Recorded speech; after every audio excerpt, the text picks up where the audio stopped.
अभी आपने इस फिल्म के माध्यम से जाना कि नोएडा इंटरनेशनल एयरपोर्ट आने वाले समय में कैसा होगा और इस पूरे परिक्षेत्र को, पश्चिमी उत्तर प्रदेश को कैसा नया स्वरूप दे देगा।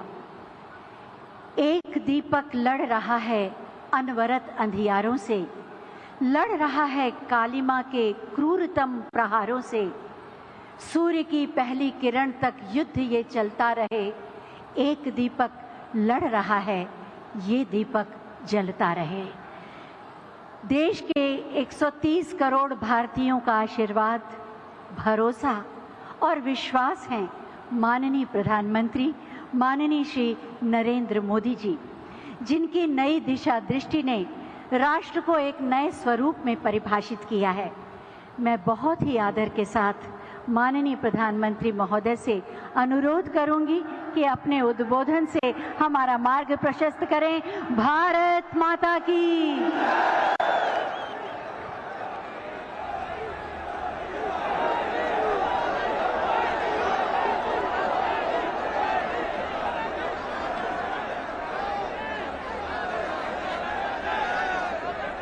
भारत माता की।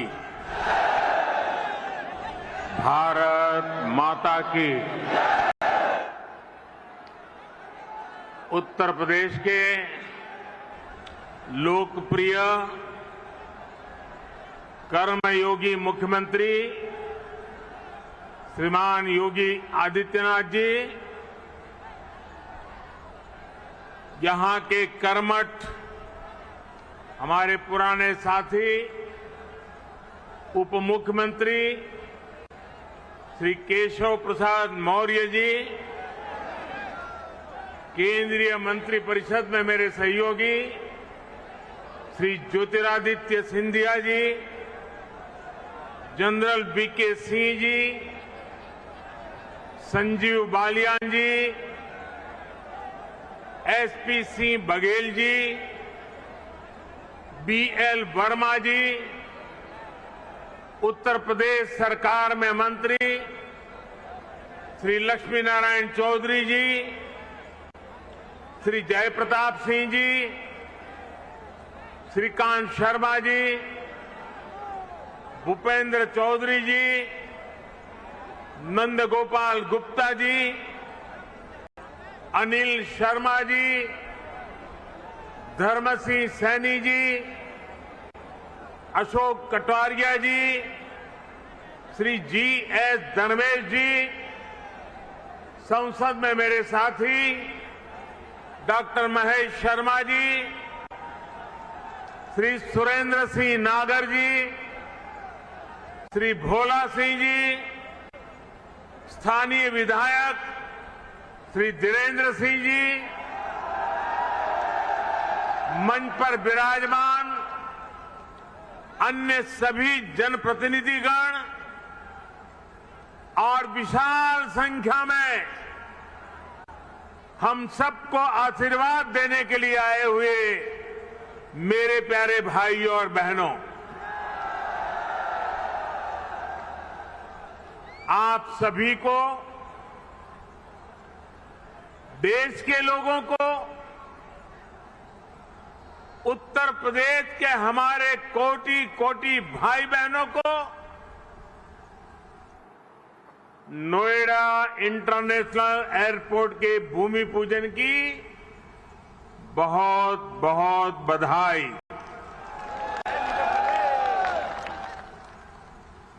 आज इस एयरपोर्ट के भूमि पूजन के साथ ही दाऊजी मेले के लिए प्रसिद्ध जेवर भी अंतर्राष्ट्रीय मानचित्र पर अंकित हो गया है। इसका बहुत बड़ा लाभ दिल्ली एनसीआर और पश्चिमी यूपी के करोड़ों करोड़ों लोगों को होगा। मैं इसके लिए आप सभी को, पूरे देश को बधाई देता हूं। साथियों, 21वीं सदी का नया भारत आज एक से बढ़कर एक बेहतरीन आधुनिक इंफ्रास्ट्रक्चर का निर्माण कर रहा है। बेहतर सड़कें, बेहतर रेल नेटवर्क, बेहतर एयरपोर्ट,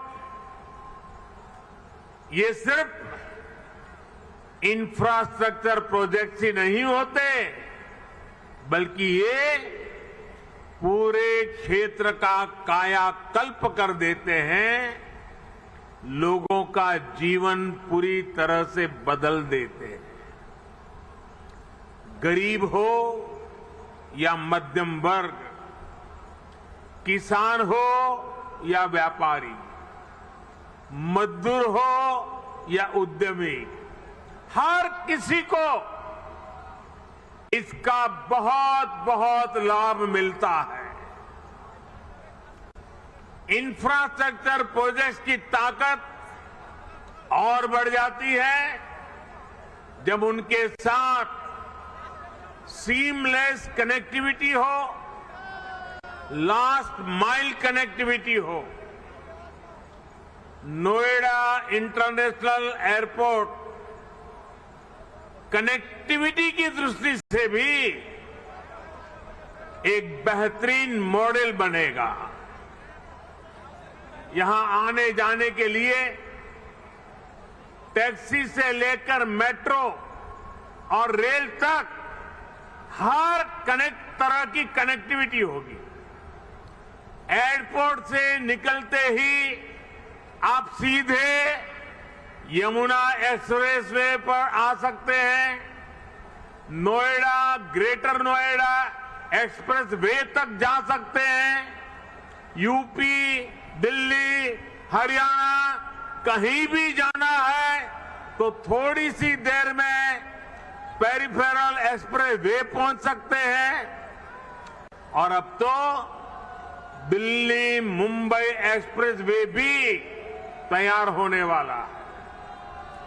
उससे भी अनेकों शहरों तक पहुंचना आसान हो जाएगा। यही नहीं, यहां से डेडिकेटेड फ्रेट कॉरिडोर के लिए भी सीधी कनेक्टिविटी होगी। एक तरह से नोएडा इंटरनेशनल एयरपोर्ट उत्तरी भारत का लॉजिस्टिक गेटवे बनेगा। ये इस पूरे क्षेत्र को नेशनल गतिशक्ति मास्टर प्लान का एक सशक्त प्रतिबिंब बनाएगा। साथियों, आज देश में जितनी तेजी से एविएशन सेक्टर में वृद्धि हो रही है, जिस तेजी से भारतीय कंपनियां सैकड़ों नए विमानों को खरीद रही है, उनके लिए भी नोएडा इंटरनेशनल एयरपोर्ट की बहुत बड़ी भूमिका होगी। ये एयरपोर्ट विमानों के रखरखाव, रिपेयर और ऑपरेशन का भी देश का सबसे बड़ा सेंटर होगा। यहां 40 एकड़ में maintenance, repair and overhaul MRO सुविधा बनेगी, जो देश विदेश के विमानों को सर्विस देगी और सैकड़ों युवाओं को रोजगार उपलब्ध कराएगी।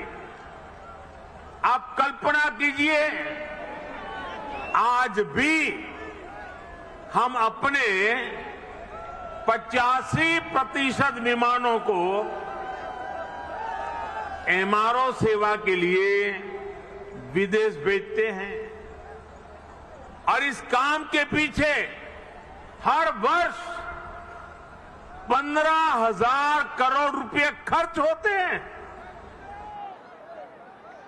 30,000 करोड़ में प्रोजेक्ट बनने वाला है, सिर्फ रिपेयरिंग के लिए हर वर्ष 15,000 करोड़ बाहर जाता है। हजारों करोड़ रुपए खर्च होते हैं, जिसका अधिकांश हिस्सा दूसरे देशों को जाता है। अब ये एयरपोर्ट इस स्थिति को भी बदलने में मदद करेगा।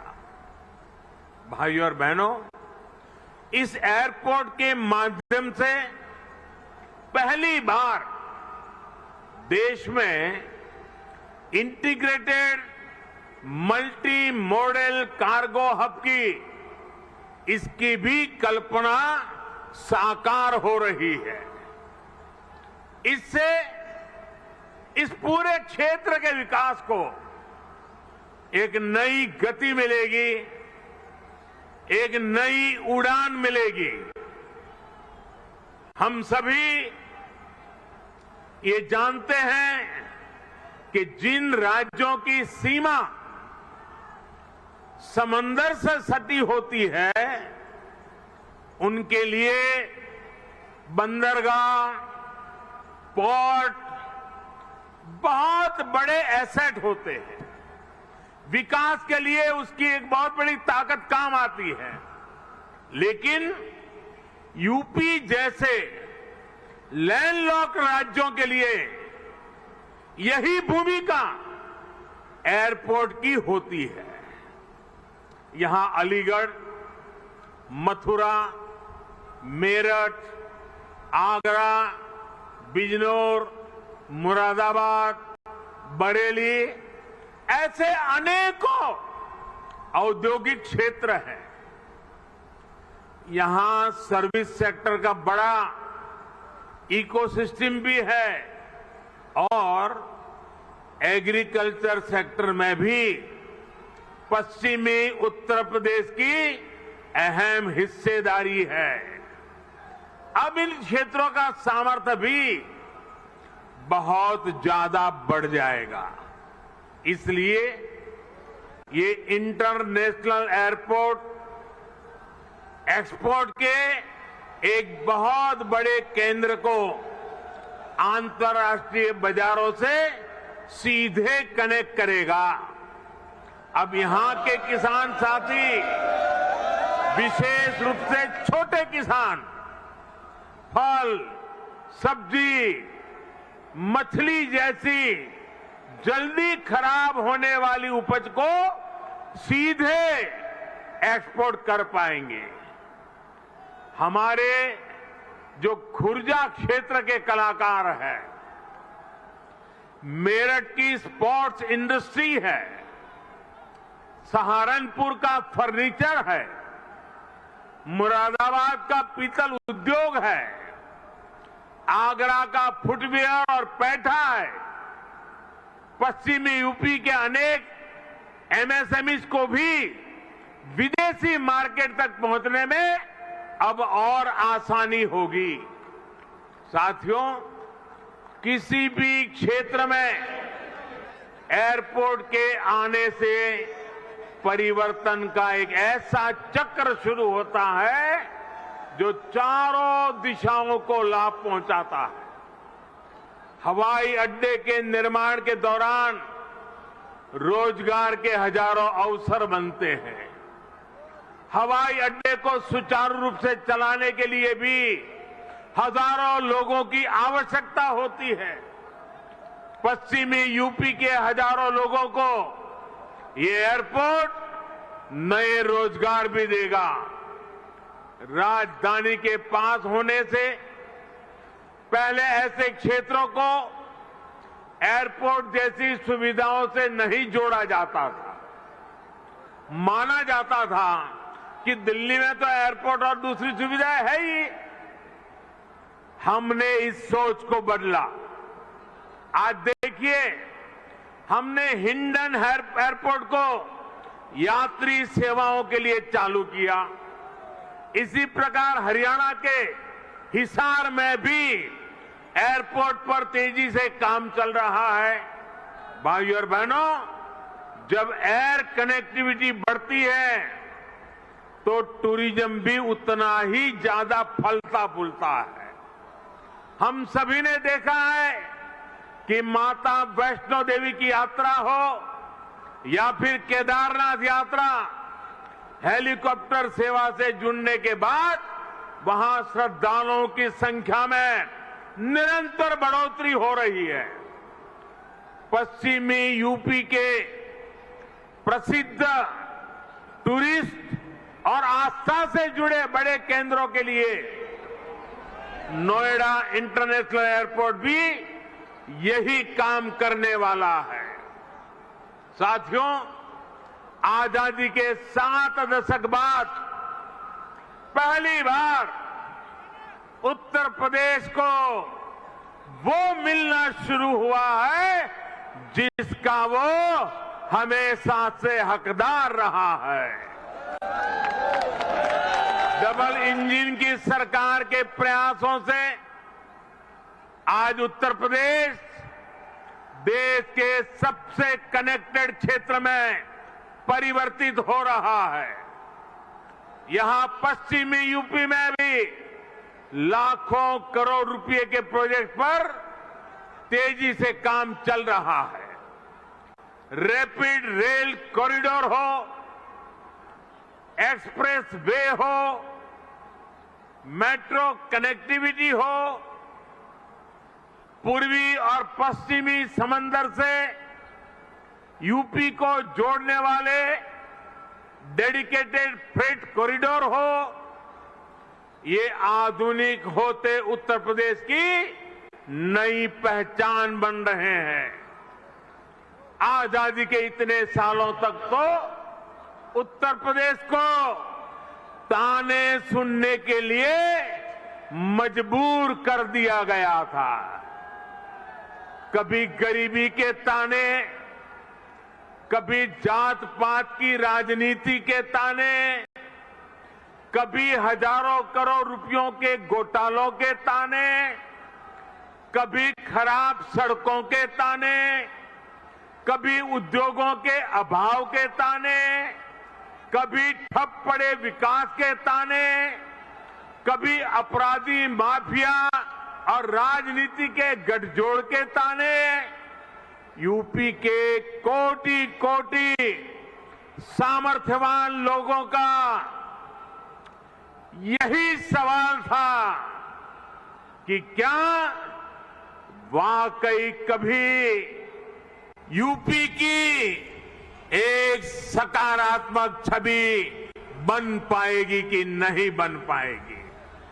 भाइयों बहनों, पहले की सरकारों ने जिस उत्तर प्रदेश को अभाव और अंधकार में बनाए रखा, पहले की सरकारों ने जिस उत्तर प्रदेश को हमेशा झूठे सपने दिखाए, वही उत्तर प्रदेश आज राष्ट्रीय ही नहीं अंतर्राष्ट्रीय छाप छोड़ रहा है।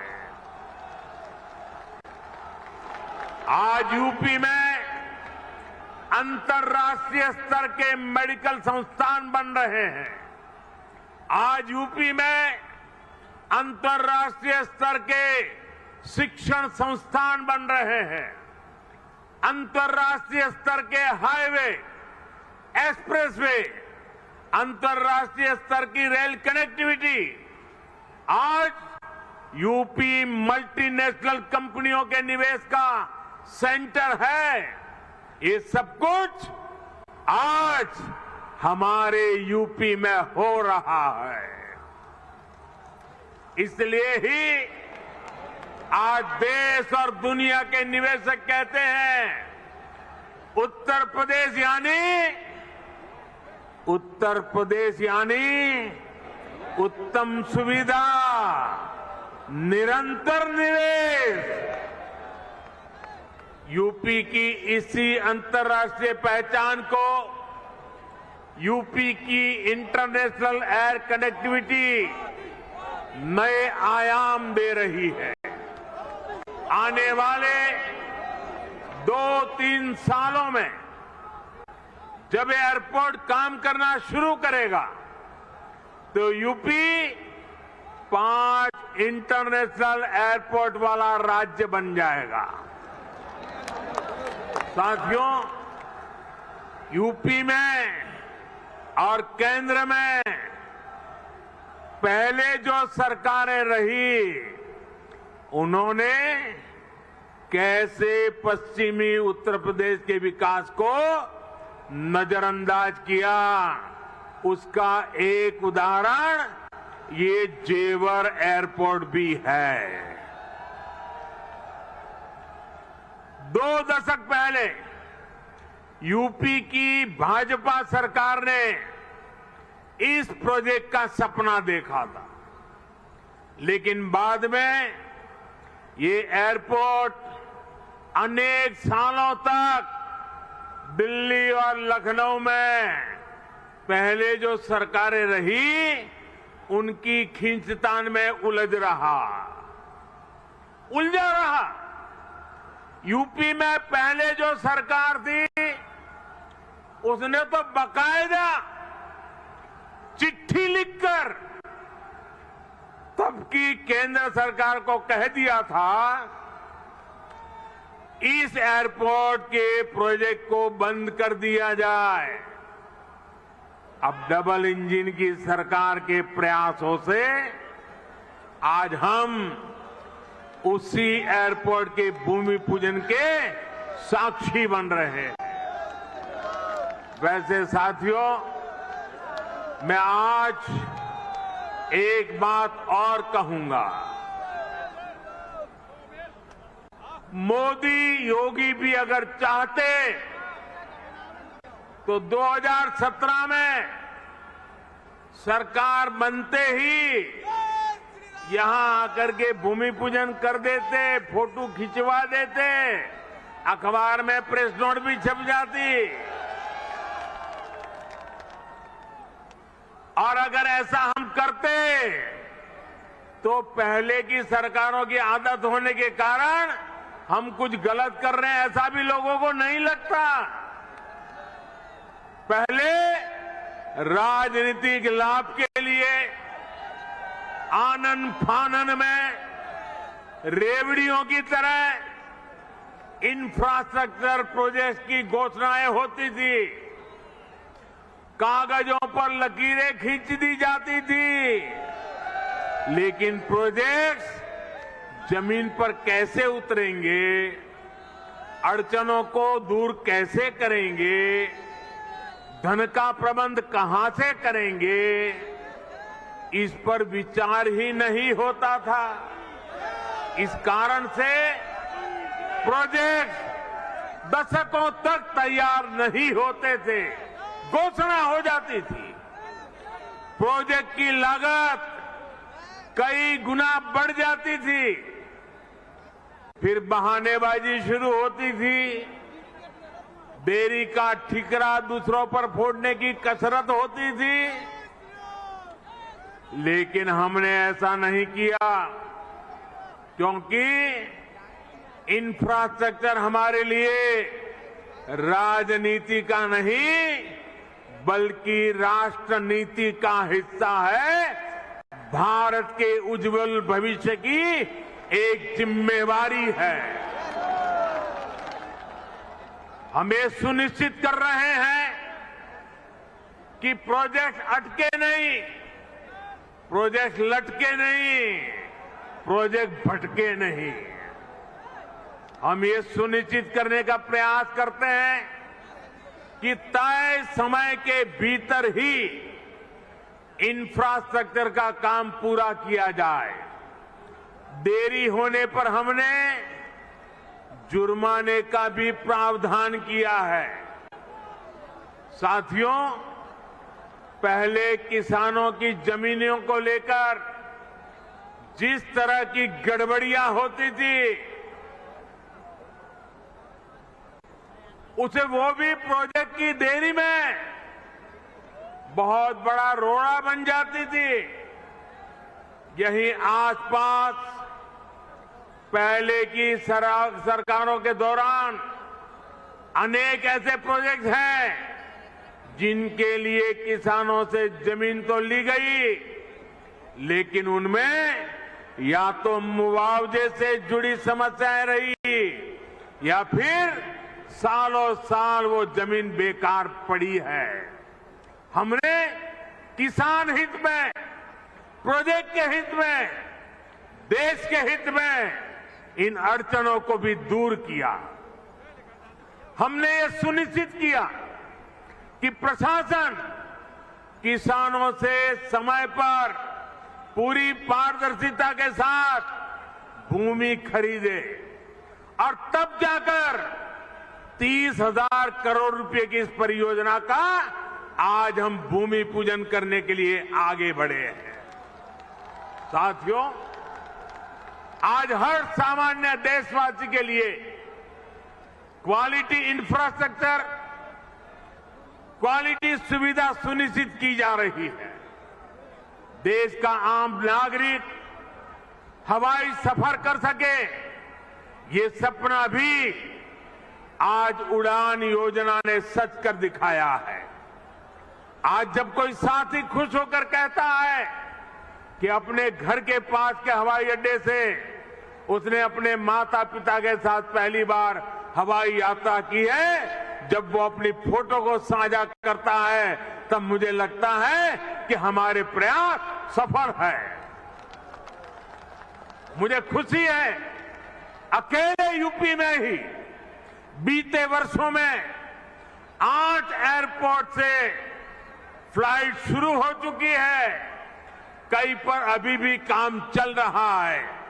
भाइयों और बहनों, हमारे देश में कुछ राजनीतिक दलों ने हमेशा अपने स्वार्थ को सर्वोपरि रखा है। इन लोगों की सोच रही है अपना स्वार्थ, सिर्फ अपना खुद का, परिवार का या जहां रहते उस इलाके का, उसी को वो विकास मानते थे।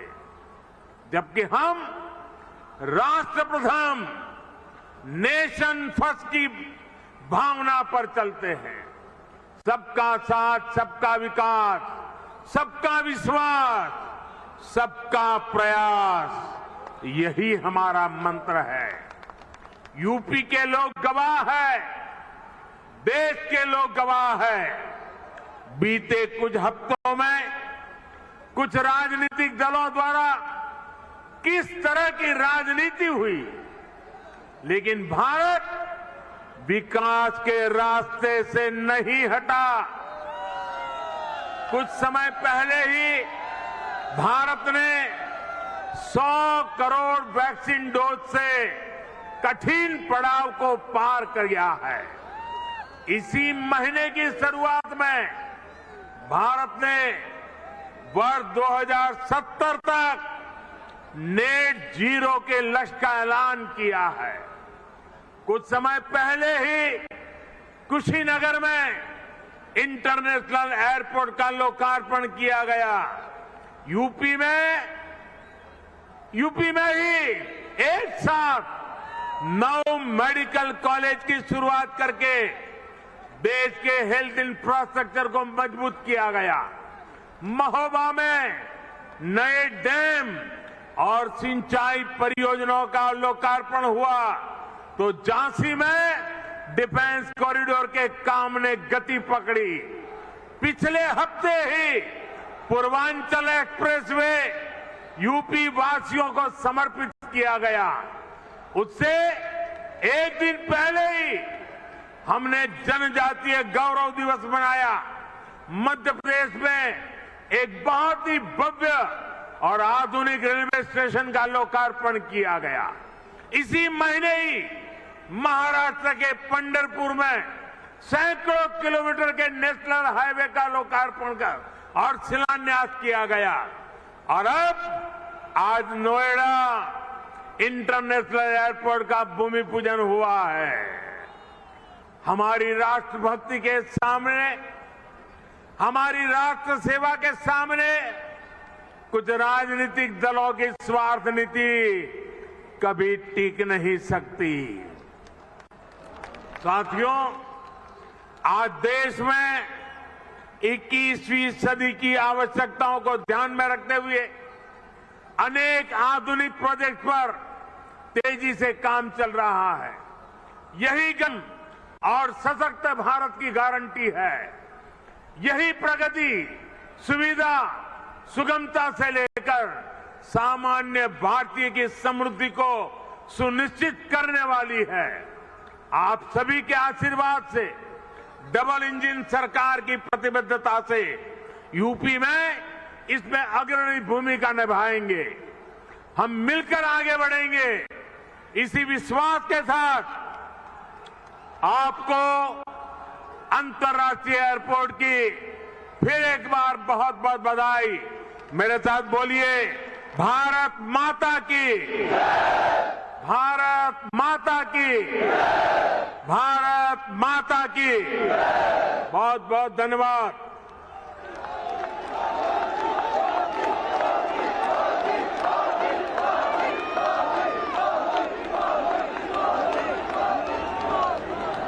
बहुत बहुत धन्यवाद माननीय, आपके प्रेरणादायी उद्बोधन के लिए।